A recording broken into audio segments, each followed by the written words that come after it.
আসসালামু আলাইকুম ওয়া রাহমাতুল্লাহ। পৃথিবীর নিকৃষ্ট শাসক নমরুদ আল্লাহ রব্বুল আলামিনকে হত্যা করার জন্য কিভাবে শকুনের উড়ন্ত যান তৈরি করেছিল এবং কিভাবে শকুনের যান দিয়ে আসমানে উড়ে গিয়েছিল, আবার কিভাবে জীবিত অবস্থায় আসমান থেকে জমিনে ফিরে এসেছিল। কেন আল্লাহ তাআলা নমরুদকে আকাশের উপরে ধ্বংস করে দেননি এবং কি জন্য নমরুদকে একের পর এক সুযোগ দেয়া হয়েছিল।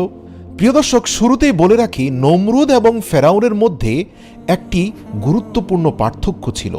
ফেরাউন জানত আল্লাহই হচ্ছেন পৃথিবীর সৃষ্টিকর্তা, পালনকর্তা, কিন্তু জেনে শুনে সে এটা গোপন করত। কিন্তু নমরুদ ছিল মাথা মোটা। নমরুদ এবং ফেরাউন দুজনেই নিজেকে খোদা দাবি করেছিল, কিন্তু নমরুদ কখনো জানত না যে তার উপরে আরেকজন সৃষ্টিকর্তা রয়েছে।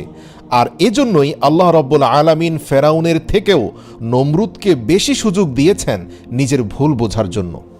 ঘটনার শুরুতে বলে রাখি, ইব্রাহিম আলাইহিস সালামকে যখন অগ্নিকুণ্ডে নিক্ষেপ করা হলো এবং সেখান থেকে অক্ষত অবস্থায় তিনি জীবিত বের হয়ে আসলেন, তারপর থেকেই নমরুদ ইব্রাহিম আলাইহিস সালামের কাছ থেকে বারবার তার সৃষ্টিকর্তা সম্পর্কে জানতে চাইতেন। নমরুদ প্রকাশ্যে বলেছিল, আমি তোমার স্রষ্টার সাথে যুদ্ধ করে তোমাকে বুঝিয়ে দেব যে আমি সবচেয়ে বড়। জবাবে ইব্রাহিম আলাইহিস সালাম বারবার এক এবং অদ্বিতীয় খোদার দাওয়াত নমরুদকে দিতেন। নমরুদ বলতো, আমি অন্য খোদার বশ্যতা স্বীকার করতে পারি না, তবে আমি শীঘ্রই তোমার খোদার প্রাণ শেষ করে তার রাজ্য কেড়ে নেব। নাউযুবিল্লাহ। হযরত ইব্রাহিম আলাইহিস সালাম বললেন, হে কাফের নমরুদ, তুমি আমার আল্লাহর নিকট যাবে কেমন করে? নমরুদ জবাব দিল, সেজন্য তোমার চিন্তা করতে হবে না। এরপর পাপিষ্ট নমরুদ পাপাত্মা ইবলিশের পরামর্শ অনুযায়ী 4টি শকুন পাখি লালন পালন করে এগুলোকে হৃষ্টপুষ্ট করল এবং ইবলিসের সহযোগিতায় এই শকুন পাখিগুলো নমরুদের কথা মতো তার ইশারায় তার কাছে এসে উপস্থিত হতো। তারপর নমরুদ 4টি মোটা তাজা মেষকে জবাই করল, তার চামড়া খুলে ফেলে তার মাংস শকুনিদের মাথার উপরে এমনভাবে ঝুলিয়ে দিল যে শকুনগুলো সেই চামড়া থেকে মাংস খুঁটে খাওয়ার জন্য উপরের দিকে যখন মুখ উঠাতো, তখনই নমরুদের সৃষ্টি করা স্বয়ংক্রিয় যানটি আকাশের দিকে উঠতে থাকত। এখানে এই মেকানিজমে পরিপূর্ণ সহযোগিতা করেছিল ইবলিস। আল্লাহ পাকও চাইছিলেন নমরুদ যেন তার মনের আশা পূর্ণ করতে পারে, কেননা নমরুদ ইব্রাহিম আলাইহিস সালামের সাথে শপথ করেছিল যে কোনো মূল্যেই সে আকাশে উঠবে এবং ইব্রাহিমের খোদাকে ধ্বংস করে দিয়ে তারপরে সে ইব্রাহিমের কাছে আসবে। তারপর নমরুদ যথারীতি তীর ধনুক নিয়ে একটি স্বয়ংক্রিয় যান তৈরি করল, যার 4টি কোণা রইল। 4 কোণায় 4টি শক্তিশালী শকুনকে বেঁধে দেওয়া হলো। ইবলিস শকুনগুলোর উপর ভর করল। অতপর শকুনগুলো নমরুদের ঝোলানো মেষের চামড়ার দিকে মুখ উঠানো মাত্রই যানটি আস্তে আস্তে উপরের দিকে উঠতে থাকলো, কেননা শকুনগুলো সেই মাংস খাওয়ার জন্য উঠছিল। এভাবে শকুন 4টা মাংস দেখে তা ধরার জন্য ক্রমে ঊর্ধ্ব অভিমুখে উঠতে লাগলো। সেই সাথে নমরুদের সেই স্বয়ংক্রিয় যানটিও উপরে উঠতে লাগলো। নমরুদ নিজের জন্য কয়েকদিনের উপযোগী খাদ্য ও পানীয়র সঙ্গে নিয়েছিল। এভাবে একাধারে 3 দিন 3 রাত ক্রমাগত উপরে আরোহণ করার পর সে মনে করল যে এখন আসমানের খোদার একেবারে নিকটে চলে এসেছে। নাউযুবিল্লাহ। এরপর নমরুদ সেখান হতে উপরের দিকে কতগুলো তীর নিক্ষেপ করল। আল্লাহ তাআলা ফেরেশতা জিবরাইল আলাইহিস সালামকে বললেন, জিবরাইল, আমি আমার পরম শত্রুকেও নিরাশ করি না, তুমি নমরুদের মনের আশা পূর্ণ করে দাও। তার নিক্ষিপ্ত তীরের প্রত্যেকটির মাথায় একটি মাছের রক্ত মেখে দাও, যাতে নমরুদের এ ধারণা হয় যে সে আসমানের খোদাকে নিহত করেছে। ফেরেশতা জিবরাইল আলাইহিস সালাম আল্লাহর আদেশ অনুসারে নমরুদের তীরের মধ্যে রক্ত মাখিয়ে আবার এমনভাবে নিচে প্রেরণ করল যাতে নমরুদের স্বয়ংক্রিয় যানের উপরে অধিকাংশ তীর এসে পড়ল। ওই রক্তমাখা তীরগুলো নমরুদের শক্তিচালিত রথের উপর পতিত হলো, যা দেখে নমরুদ খুবই খুশি হলো এবং সে ধরে নিল ইব্রাহিমের খোদাকে সে নিহত করতে পেরেছে এবং অত্যন্ত আনন্দ নিয়ে সে এবার নিচে নেমে আসার সিদ্ধান্ত নিল। কিন্তু ভাবনায় পড়ে গেল যে সে নিচে নামবে কি করে। পাপিষ্ট ইবলিশ তার আবার সর্বক্ষণিক বন্ধুর মতো তাকে পরামর্শ দিয়ে বলল, তুমি মেষের মাংস বিশিষ্ট চামড়াগুলোকে এবার শকুনের নিচের দিকে নামিয়ে নিয়ে আসো, এমনভাবে নামাও যেন শকুনগুলো ধরতে না পারে। এভাবে শকুনগুলোর মাথা নিচের দিকে নেমে গেলে তোমার যানটিও নিচের দিকে নেমে যাবে। এভাবে আবার একাধারে 3 দিন 3 রাত নামার পর নমরুদ জমিনে এসে পৌঁছালো। পাপিষ্ঠ নমরুদ তখন গৌরবের অহমিকায় অস্থির হয়ে পড়ল। মাটিতে নেমে প্রথমেই সে গেল হজরত ইব্রাহিম আলাইহিসসালামের কাছে। তাকে রক্তমাখা তীরগুলো দেখিয়ে সগৌরবে বলতে লাগলো, দেখলে তো ইব্রাহিম, তোমার খোদার বড়াই আমি শেষ করে দিলাম। আমার নিক্ষিপ্ত তীর তোমার খোদাকে বিদ্ধ করে দিয়েছে। নাউযুবিল্লাহ। এই দেখো, প্রত্যেকটি তীরেই রক্তমাখা রয়েছে। হজরত ইব্রাহিম আলাইহিসসালাম বললেন, ওহে নির্বোধ কাফের, আমার আল্লাহ তাআলাকে হত্যা করতে পারে এমন শক্তি কারো নেই। তিনি হাইয়ুল কাইয়ুম, চিরঞ্জীব, চিরস্থায়ী, তার কোনো মৃত্যু নেই। তিনি অদৃশ্যমান, নিরাকার, তাকে মানুষের আকারে কল্পনা করাটাও তো বোকামি। তার উপরে কারো কোনো শক্তি ক্ষমতা সক্রিয় হতে পারে না। ওহে বোকা, মহান প্রভু তোমার উপরে এখনো দয়াশীল আছেন বলেই তোমার দীর্ঘ 3 দিনের কষ্ট সাধনার একটা ফল তিনি তোমাকে পাঠিয়েছেন। এখনো সময় আছে, তার উপর ঈমান আনো। কথাগুলো শুনে নমরুদ প্রচণ্ড রাগান্বিত হয়ে বলল, বলো তোমার খোদার শূন্য সংখ্যা কত? আমি এক্ষুনি তোমার খোদাকে শেষ করে দিচ্ছি। হযরত ইব্রাহিম আলাইহিস সালাম বললেন, আমার খোদার সৈন্য সামন্ত এর সংখ্যা আমি নিজেও জানি না, তা অসংখ্য, কেউ এর সংখ্যার হিসাব দিতে পারবে না। তিনি নিজেই শুধুমাত্র এর সঠিক সংখ্যা জানেন। বাদশাহ নমরুদ বলল, আচ্ছা সমস্যা নেই, তোমার খোদার সৈন্য সংখ্যা জানার আমার তেমন কোনো প্রয়োজন নেই। তবে তুমি তোমার খোদাকে আমার সাথে যুদ্ধ করার জন্য প্রস্তুত হতে বলো। আর যদি তাদের আমার সঙ্গে যুদ্ধ করার সাহস থাকে তবে সামনে আসতে বলো। যদি সামনে না আসে আমি ভেবে নেব তারা ভীত কাপুরুষ। নাউযুবিল্লাহ। হযরত ইব্রাহিম আলাইহিস সালাম বললেন, ওহে নির্বোধ, আমার খোদার সেনার সাথে যুদ্ধ করতে যদি তোমার এতই আগ্রহ থাকে তবে বেশ তাই করো। তুমি তোমার সকল সৈন্যকে প্রস্তুত হতে বলো। নমরুদ তার অসংখ্য সৈন্য বাহিনীকে খোদাই বাহিনীর সাথে যুদ্ধ করার জন্য প্রস্তুত হওয়ার আদেশ দান করলেন। তার সৈন্যবাহিনীর মধ্যে সাজ সাজ রব পড়ে গেল। তাছাড়া নমরুদ সারা দুনিয়ায় তার যত অধীন এবং অনুগত রাজা বাদশা ছিল তাদের সকলের প্রতিও কড়া আদেশ দিল যে অবিলম্বে তারা যেন নিজেদের সৈন্য সামন্ত সহ বাবলের দিকে রওনা হয়। আল্লাহু আকবার। প্রিয় দর্শক, ইতিহাস থেকে জানা যায় পৃথিবীর ইতিহাসে 3 জন বাদশা পুরো পৃথিবীকে শাসন করেছেন। এদের একজন সুলাইমান আলাইহিস সালাম, দ্বিতীয়জন জুলকারনাইন এবং তৃতীয়জন নমরুদ। নমরুদের নির্দেশে পুরো বিশ্বের সকল সৈন্যবাহিনী এক প্রবল আসমানি সৃষ্টিকর্তার বিরুদ্ধে যুদ্ধের জন্য প্রস্তুত হলো। আল্লাহু আকবার। এই আদেশ পেয়ে বাহিনীতে যত সমান্ত আছে সব নিয়ে রাজা বাদশাগণ বাবলে এসে একত্রিত হলো। হযরত ইব্রাহিম আলাইহিস সালাম নমরুদের কীর্তিকলাপ দেখে আল্লাহর দরবারে দোয়া করলেন, হে মাবুদ, আপনি সকল কিছুই দেখছেন। বাদশা নমরুদ যেভাবে স্পর্ধার সীমা ছাড়িয়ে গেছে এবং অহংকারের ধারাকে সরাজ্ঞান করছে, তার দর্প শেষ না করলে দুনিয়ার সাধারণ জনগণও তা দেখে ব্যাপক আকারে বিভ্রান্ত হবে এবং বিপদে চলে যাবে। ইতিমধ্যে আপনার পাঠানো রক্তরঞ্জিত তীরগুলো দেখিয়ে সে অসংখ্য মানুষকে পথভ্রষ্ট করছে। আল্লাহ রাব্বুল আলামিন হযরত ইব্রাহিম আলাইহিস সালামের দোয়া মঞ্জুর করলেন। ফেরেশতা জিবরাইল আলাইহিস সালাম এসে হযরত ইব্রাহিম আলাইহিস সালামকে জিজ্ঞেস করলেন, ইয়া রাসূলুল্লাহ, ইয়া খলিলাল্লাহ, আপনার চিন্তার কোনো কারণ নেই, অতি শীঘ্রই আল্লাহ তাআলা পাপিষ্ঠ নমরুদকে চরম শাস্তি প্রদান করবেন। নমরুদ ও তার বেঈমান সৈন্য সামন্ত সকলেই ধ্বংস হয়ে যাবে। কথিত আছে যে বাবেলে বিভিন্ন রাজ্য হতে এত অধিক পরিমাণে সৈন্য এসে একত্রিত হলো যে তাদের তাঁবুর বহর প্রায় 50 মাইল এলাকা ব্যাপী বিস্তৃত হলো। আল্লাহু আকবার। হযরত ইব্রাহিম আলাইহিস সালাম নমরুদের এমন সৈন্য সামন্ত একত্রিত হওয়া এবং প্রস্তুত হওয়ার পরেও ইব্রাহিম আলাইহিস সালাম তাকে গিয়ে বললেন, হে নমরুদ, তুমি কার বিরুদ্ধে যুদ্ধ করতে চাচ্ছ?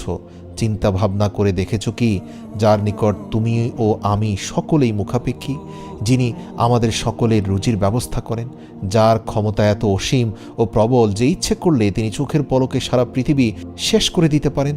তার বিরুদ্ধে এমন জাঁকজমকের সাথে যুদ্ধ প্রস্তুতি গ্রহণ করা পৃথিবীর সবচেয়ে বড় নির্বুদ্ধিতা।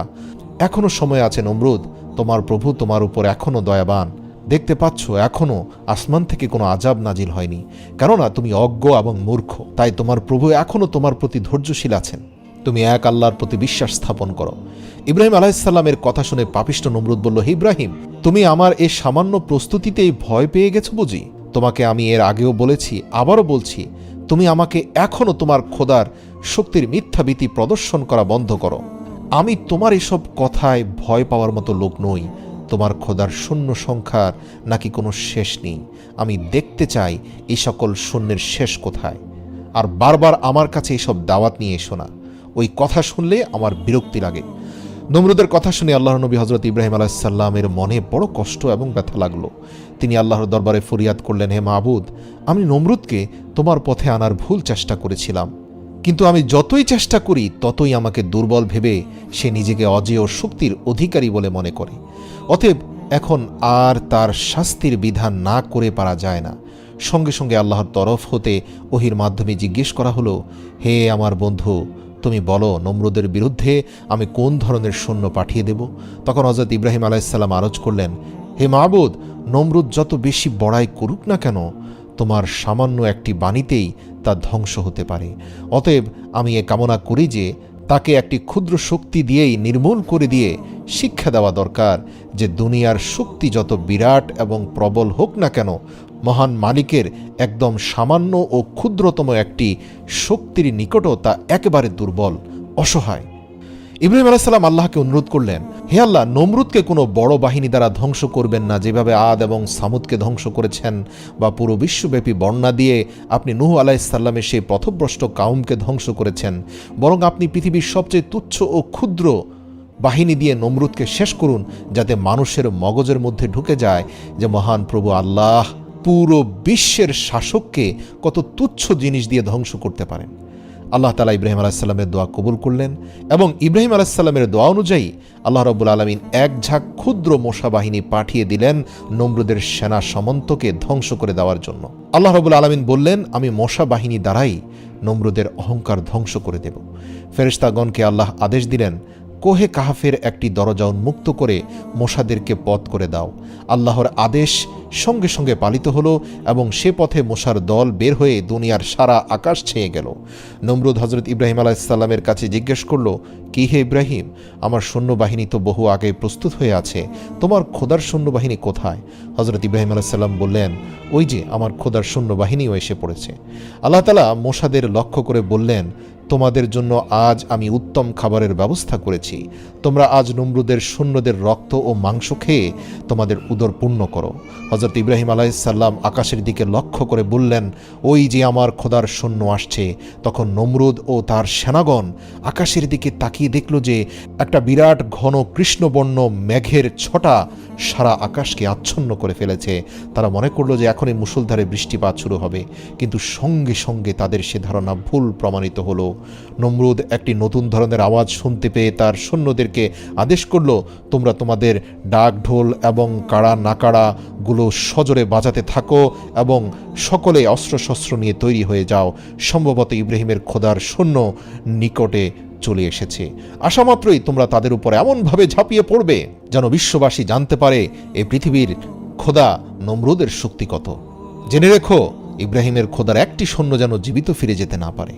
মশার দল ঊর্ধ্ব আকাশে থাকতেই এমন এক গুনগুন আওয়াজ শুরু করলো যে লক্ষ কোটি মশার দল সম্মিলিত গুনগুন আওয়াজের হৃদয় কাঁপানো এক আওয়াজের সৃষ্টি হয়ে গেল। সেই আওয়াজ এর কাছে নমরুদের সৈন্যদের ডাক ঢোলের আওয়াজ তরিয়ে গেল। মশার দল এসে নমরুদের প্রত্যেকটি সৈন্যের দেহের উপরে এমনভাবে আক্রমণ করল যে তাদের মাথা ও নাক, চোখ, পেট, পিঠ, হাত, পা কোনো জায়গায় বাকি রাখল না। সর্ব অঙ্গ প্রত্যঙ্গে মশা ছেয়ে গেল। এরা সর্বস্থানে এমনভাবে ধ্বংস করতে লাগলো যে তারা তখন তাদের অস্ত্র ফেলে দিয়ে দুই হাতে মশা তাড়াতে ও দেহ চুলকাতে শুরু করলো। কারো কারো নাক ও নাকের পথ দিয়ে মশা শরীরের ভেতর প্রবেশ করে মাথার মগজ কাটতে লাগলো, নাক দিয়ে রক্ত ছুটল এবং পেটের নাড়ি ভুড়িও মশা খেয়ে ফেললো। কোনো ক্রমেই কেউ তার শরীর মশামুক্ত করতে পারেনি। আল্লাহু আকবার! কেননা শরীরের একটি মশা তাড়াতে না তাড়াতেই অন্তত 100টি এসে নতুন করে কামড় লাগালো। প্রিয় দর্শক, আপনাদের উদ্দেশ্যে বলি, পৃথিবীর বর্তমান সময়ের সাধারণ মশা থেকে কয়েক হাজার গুণ শক্তিশালী এবং বিষাক্ত ছিল সেই মশাগুলো। সাধারণ মশা তো শুধু রক্ত পান করে, কিন্তু এই মশাগুলো শরীরের রক্ত, মাংস এবং মাথার মগজ খেয়ে ফেলতে লাগলো। এভাবে কিছুক্ষণের মধ্যে নমরুদের প্রত্যেকটি সৈন্যের দেহের সমস্ত রক্ত, মাংস এবং মগজ শেষ হয়ে গেল। শুধু কতগুলো কঙ্কাল পড়ে রইল, লক্ষ লক্ষ কঙ্কালের সারি পড়ে রইল, আর মাংস পিণ্ড সব শেষ। আল্লাহু আকবার! সৈন্যগণ যে যেখানে দাঁড়িয়েছিল সে সেখানে একইভাবে দাঁড়িয়ে রইল কঙ্কাল আকারে। শরীরে কোনো মাংস নেই, মাথার ভেতরে কোনো মগজ নেই, কারণ নড়াচড়া করার মতো শক্তি রইল না। আল্লাহ পাকের হুকুমে এরা প্রত্যেকে দাঁড়িয়ে রইল। আল্লাহ পাকের অন্যান্য আযাবে বাতাসের প্রচণ্ড ঝাপটা থাকে, কিন্তু এই আযাবে একটু বাতাসও আসলো না যে কঙ্কালগুলো ডানে বামে পড়ে যাবে। দেখতে দেখতে সকলের জীবন শেষ হয়ে গেল। যুদ্ধের ময়দানে যখন এই অবস্থা, তখন বাদশাহ নমরুদ একটু দূর হতে তার সৈন্যদের এই দুরবস্থা দেখতে পেয়ে ভয়ে পালান করে নিজের মহলে এসে প্রবেশ করল এবং তার বেগমের কাছে বলতে শুরু করলো যে কোথা হতে যেন অসংখ্য মশার ঝাঁক উড়ে আমার সকল সৈন্যের রক্ত, মাংস ও মগজ খেয়ে ফেলেছে। তারা সবাই এখন প্রাণহীন অবস্থায় দাঁড়িয়ে আছে। আমি এভাবে না আসলে সম্ভবত এতক্ষণে আমার প্রাণ শেষ হয়ে যেত। নমরুদ যখন তার বিবির নিকট এই বিবরণ প্রদান করছিল, ঠিক সেই মুহূর্তে ওই মশা বাহিনীর সেনাপতি অর্থাৎ সবচেয়ে বড় মশাটি উড়ে এসে নমরুদের নাকের ছিদ্র দিয়ে মগজে প্রবেশ করে বারবার দংশন করতে লাগলো। তাতে অস্থির হয়ে মহাপাপী নমরুদ উচ্চস্বরে চিৎকার শুরু করলো। তার অবস্থা এমন হলো যে প্রবল যন্ত্রণায় সে দুমড়ে মুচড়ে গেল, ছোটাছুটি দৌড়াদৌড়ি লাফালাফি করতে লাগলো, কিন্তু কিছুতেই তার কিছু হলো না। আল্লাহ পাকের হুকুমে সেই মশা নমরুদের মগজও খেলো না, কিছুই করলো না, শুধু মগজের ভিতরে প্রচণ্ড রকমের পেইন অর্থাৎ যন্ত্রণা দিতে থাকলো। নমরুদের মাথার ভেতরে বসে সেই মশা নমরুদের মাথার মগজ নিয়ে খেলাধুলা শুরু করলো। অস্থিরতায় পাগলের মতো এদিক সেদিক দৌড়াতে লাগলো নমরুদ। এই মারাত্মক অবস্থা থেকে সে কিভাবে মুক্তি পেতে পারে উপায় খুঁজতে লাগলো। বাদশা দিশেহারা হয়ে নিজের পায়ের জুতা খুলে নিজেই তার মাথায় আঘাত করতে লাগলো। তখন মশাটির দংশন একটু কমলো, এতে নমরুদ আরাম বোধ করলো। কিন্তু যেই মাথায় জুতার আঘাত করা বন্ধ করা হলো, অমনি আবার মগজে মশার দংশন শুরু হয়ে গেল। নমরুদ অন্যান্য বস্তু, আরামদায়ক বস্তু দ্বারা মাথায় আঘাত করলে কিন্তু মশার দংশন কমতো না। শুধুমাত্র যখনই সে জুতা দিয়ে আঘাত করত তখনই মাথায় মশার দংশন কমতো। তাই জুতা দ্বারা মাথায় আঘাত করার জন্য দুজন কর্মচারী রাখা হলো। নমরুদ এভাবে কয়েক বছর বেঁচে থাকলো এবং প্রতিনিয়ত দুজন কর্মচারী মাথার মধ্যে জুতা দ্বারা আঘাত করতে লাগলো। সবচেয়ে ইন্টারেস্টিং ব্যাপার হলো, নমরুদের মাথায় যত জোরে আঘাত করা হতো নমরুদ তত বেশি প্রশান্তি পেত। চিন্তার বিষয় বটে, আল্লাহ রাব্বুল আলামিন ইব্রাহিমকে অগ্নিকুণ্ডে নিক্ষেপকারী বাদশাহ নমরুদকে শাস্তি দেওয়ার জন্য এমন অভিনব কৌশল অবলম্বন করলেন যা পৃথিবীর ইতিহাসে অন্য কোনো পাপিষ্ঠকে ধ্বংস করার জন্য অবলম্বন করেননি। আল্লাহ নমরুদকে তাৎক্ষণিক মৃত্যু দিতে পারতেন, কিন্তু এতে তার দম্ভ অহংকার শেষ হতো না। সেই সময়কালে পৃথিবীতে সবচেয়ে অপমানজনক শাস্তি ছিল জুতার বাড়ি। যদিও বর্তমানেও জুতার বাড়ি কোনো সম্মানজনক শাস্তি নয়, কিন্তু নমরুদকেই আল্লাহ রাব্বুল আলামিন পৃথিবীর ইতিহাসে একমাত্র বাদশাহ যাকে জুতার বাড়ি অন্তত কয়েক বছর খাইয়েছিলেন। নিজের মাথায় জুতা পেটা করার জন্য নিজের টাকাতেই লোক নিযুক্ত করে রেখেছিল নমরুদ। কি আশ্চর্যের শাস্তি! পাপিষ্ঠ নমরুদ একাধারে কম বেশি 1 বছর পর্যন্ত এভাবে জুতার আঘাত মাথায় বরণ করে নিয়ে মৃত্যু অবস্থার মধ্যে বেঁচে রইল। যে নমরুদ চরম অহংকারের সাথে নিজেকে খোদা দাবি করেছিল, যে সারাজাহানের প্রতিপালক মহান আল্লাহ তাআলার সাথে মহাপ্রতাপের সাথে যুদ্ধ ঘোষণা করেছিল, আজ তার কি চরম দুর্দশা, ও কি চরম পরিণতি! এক পর্যায়ে এসে নমরুদের প্রজাগণ এই বিষয়টি নিয়ে খুবই চিন্তাভাবনা করতে লাগলো। আল্লাহর করুণার শেষ নেই, তিনি অফুরন্ত দয়া ও মমতার আধার। কাউকে তিনি সহজে ধ্বংস করতে ইচ্ছে পোষণ করেন না, অপেক্ষা করেন, ধৈর্য সহ্য অবলম্বন করেন এবং সময় সুযোগ দিতেই থাকেন। তিনি দেখেন বান্দা নিজের ভুল বুঝতে পেরে অনুতপ্ত হয় কিনা। যদি হয় তবে আল্লাহ তার সারা জীবনের অপরাধসমূহ ক্ষমা করে দেন। নমরুদের ক্ষেত্রেও আল্লাহ সেই একই নীতি গ্রহণ করেছিলেন। নমরুদ যখন দুর্দশায় ভুগছিল তখন আল্লাহ একদিন হজরত ইব্রাহিম আলাইহিসসালামকে বললেন, হে নবী, তুমি আবার একবার নমরুদের কাছে গিয়ে বলো এখনও সময় আছে, সে সর্বশক্তিমান এবং অদ্বিতীয় আল্লাহকে স্বীকার করে কিনা। এই ব্যক্তি অজ্ঞ, মূর্খ, তাই তুমি দেখো, সে তো অনেক কিছু দেখেছে, এখনও কি তার ঈমান আনার ইচ্ছে আছে? এটি তার শেষ সুযোগ। হজরত ইব্রাহিম আলাইহিসসালাম তার কাছে গেলেন এবং বললেন, হে নমরুদ, অনেক কিছুই তো দেখেছ, আমার খোদার শক্তিমত্তা সম্পর্কে তোমার আর কোনো সন্দেহ সুযোগ আছে বলে আমি মনে করি না। আসো, এক এবং অদ্বিতীয় আল্লাহকে স্বীকার করে আমার সাথে কালেমা পাঠ করো। রাগান্বিত নমরুদ বলল, হে ইব্রাহিম, তুমি আমার চোখের সামনে থেকে চলে যাও, আমার নিকট থেকে চলে যাও, তুমি তোমার মিথ্যা বেহেশতের লালসায় আমাকে ভুলাতে পারবে না। হজরত ইব্রাহিম আলাইহিসসালামের সাথে কুৎসিত আচরণের পর নমরুদের মগজের ভেতরে থাকা মশাটি তার ধ্বংসনের পরিমাণ কয়েক গুণ বাড়িয়ে দিল। এতে নমরুদ প্রচণ্ড রকম ব্যথা যন্ত্রণায় অস্থির হয়ে পড়ল। শেষ পর্যন্ত দেখা গেল যে জুতোর বাড়িতে কোনোভাবে কাজ হচ্ছে না। নমরুদ কোনোভাবেই স্বস্তি পাচ্ছে না। কর্মচারীদের বলল ভারী থেকে ভারী বস্তু দিয়ে তার মাথায় আঘাত করতে। কর্মচারীরা তাই করতে থাকলো। এক পর্যায়ে কর্মচারীরা নমরুদকে বলল, মহারাজ, আমরা মুগুর দিয়ে আপনাকে আঘাত করতে পারি না, এতে আপনার মৃত্যু ঝুঁকি রয়েছে। নমরুদ বলল, মুগুর কেন, আমাকে লোহা দ্বারা আঘাত করো, এতে আমি বেশি স্বস্তি পাব। বাদশার চিৎকার চেঁচামেচিতে এক হুলস্থুল পরিস্থিতি সৃষ্টি হলো। তখন কর্মচারীদেরকে রাজ্যের সবাই তিরস্কার করতে থাকলো যে তোমরা কেন বাদশাকে জোরে আঘাত করছো না। এতে ক্রমে কর্মচারীদের মনে বাদশার প্রতি বিরক্তি সৃষ্টি হলো। একদিন মুগুর দিয়ে এত জোরে তারা আঘাত করলো যে সাথে সাথে নমরুদের মাথা দ্বিখণ্ডিত হয়ে গেল এবং তার ভেতর থেকে মোশা বাহিনীর প্রধান সেনাপতি মোশাটি উড়ে চলে গেল জীবিত অবস্থায়। আল্লাহ আকবার। তবে নমরুদের মাথা দ্বিখণ্ডিত হওয়ার পর পরম বিস্ময়ে সবাই লক্ষ্য করল যে তার মাথার ভেতরের মগজের লেশমাত্র অবশিষ্ট নেই, সব মশা খেয়ে ফেলেছে। পৃথিবীতে আল্লাহ তাআলার এক আশ্চর্য নিশানা এটি যে নমরুদ মাথার ভেতরে মগজবিহীন অবস্থায় 40 দিন বেঁচে ছিল এবং সর্বশেষ মগজের টুকরোটি খেয়েই মশাটি বিদায় হয়েছে।